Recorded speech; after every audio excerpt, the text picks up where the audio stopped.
అవసరం ఉందని చెప్పని తలా 5 కుటుంబానికి ఆత్మహత్యలు పడినటువంటి వాళ్లకు 50,000 రూపాయలు ఇచ్చినటువంటి ఏకైక పార్టీ తెలుగుదేశం పార్టీ అని చెప్పి అనుభవిస్తున్నా. ఆ విధంగా ఇవ్వడమే కాదు, ఇవ్వడంతో పాటు రాష్ట్ర ప్రభుత్వం బాధ్యతలు గుర్తెరిగేలా చేసి రైతు సంబంధించినటువంటి ఆత్మహత్యలు పాల్పడ్డ కుటుంబాలను ఆదుకోవాలని చెప్పని 5 లక్షల రూపాయల డిస్క్రెషన్ ఇవ్వాలని చెప్పంటే గతంలో 1,50,000 5 లక్షల రూపాయలు జీవో ఇస్తూనే నాటిని పట్టుకున్న పాపన కూడా లేదు.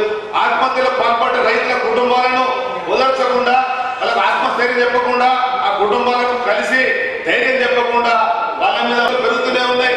నిన్నవరకు మనం వస్తున్న పరిస్థితులలో అనేకమైనటువంటి మార్కెట్ ఏరియాలలో, అది వరంగల్ కానీ, సూర్యాపేటనే కానీ, ఖమ్మమే కానీ, అదే గద్వాలే కానీ, చివరికి హైదరాబాద్ నగరంలో ఉండేటువంటి మార్కెట్ ఏరియాలో కూడా పట్టించుకున్న పాపన కూడా లేదు.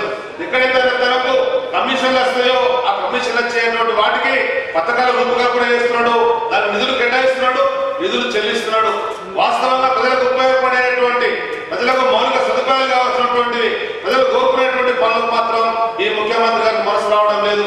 ఆ విధంగా ఉన్నటువంటి తరుణంలో తెలుగుదేశం పార్టీ తెలంగాణ రాష్ట్రంలో ఉండేటువంటి పేద ప్రజల పక్షాన ఉద్దెత్తేటువంటి పార్టీ, తిరిగి మనం మళ్ళీ అధికారంలోకి రావాలనే ఒక ప్రధానమైన ఆలోచనతో ముందుకొస్తున్నటువంటి పార్టీ.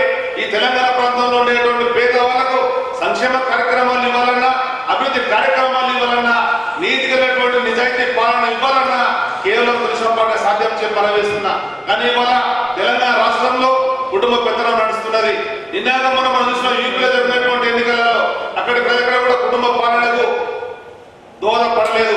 కానీ అదే విధంగా ఇవాళ తెలంగాణ రాష్ట్రంలో కూడా ఈ కుటుంబ పాలన చర్మగీతం పడే పరిస్థితులు కనుక ఆ కుటుంబ పాలన చర్మగీతం పాడాలన్నా, ఈ ప్రజల చైతన్యవంతం చేయాలన్నా, ప్రజల చైతన్యంతోనే ఆ కార్యక్రమం జరుగుతుంది కనుక అది తెలుగుదేశం పార్టీతో సాధ్యమని చెప్పని మనందరం కూడా ఇవ్వాలి.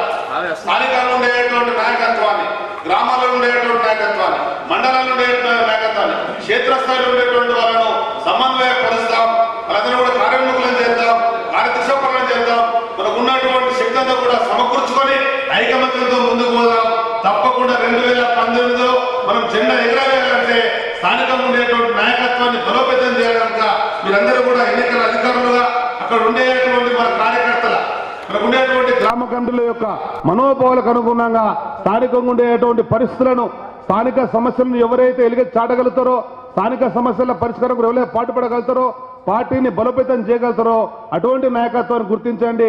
అటువంటి నాయకత్వానికి నాయకత్వ పగ్గాలు ఇచ్చి తెలంగాణ రాష్ట్రంలో తెలుగుదేశం పార్టీని తిరుగులేని శక్తిగా తయారు చేయడం కొరకు గ్రామస్థాయి నుంచి మనం ముందుకు పోవాలి కనుక గత 35 అనుభవం మనకు ఉన్నది. ఈ గత 35 అనుభవంలో మనం కూడా సంస్థాగతంగా ఎప్పుడైతే బలంగా ఉన్నామో, సంస్థాగతంగా ఎప్పుడైతే బలోపేతమైనామో అప్పుడే అధికారం రావడం జరిగింది. కనుక సంస్థాగతంగా బలోపేతం చేయడానికి మీ వంతు కర్తవ్యంగా ఈనాటి కార్యక్రమం ద్వారా మీరు కార్యదీక్ష పూని గ్రామాలలో, అదేవిధంగా మండలాల్లో ఉండేటువంటి నాయకత్వానికి బాధ్యతలు అప్పచెప్పాలని చెప్పని దానికి అనుగుణంగా చేపట్టేటువంటి కార్యక్రమానికి మన ఎన్నికల కమిటీ కన్వీనర్ గారు మీకు సంబంధించినటువంటి నియమావళిని, సంబంధించినటువంటి బాధ్యతలను పూర్తిగా సమర్థవంతంగా నిర్వర్తించే విధంగా వారు సూచన సలహాలు ఇస్తారు. అదేవిధంగా రాష్ట్రంలో ఉన్నటువంటి రాజకీయ పరిస్థితులు, ఈ ప్రభుత్వ ప్రజా వ్యతిరేక నిర్ణయాలు, ఈ ప్రభుత్వం ఇస్తున్నటువంటి దోపిడీ అక్రమాలు, ఈ కుటుంబ పాలనకు చర్మగీతం పాడాలని చెప్పానంటే దానికి సోదరులు రేవంత్ రెడ్డి గారు, అదేవిధంగా రావుల చంద్రశేఖర్ రెడ్డి గారు, అదేవిధంగా అరవింద్ కుమార్ గౌడ్ గారు, అమర్నాథ్ గారు, బుచ్చలింగ గారు రైతులందరూ కూడా మీకు సందేశాత్మకమైనటువంటి సూచన సలహాలు ఇవ్వడం జరుగుతుంది.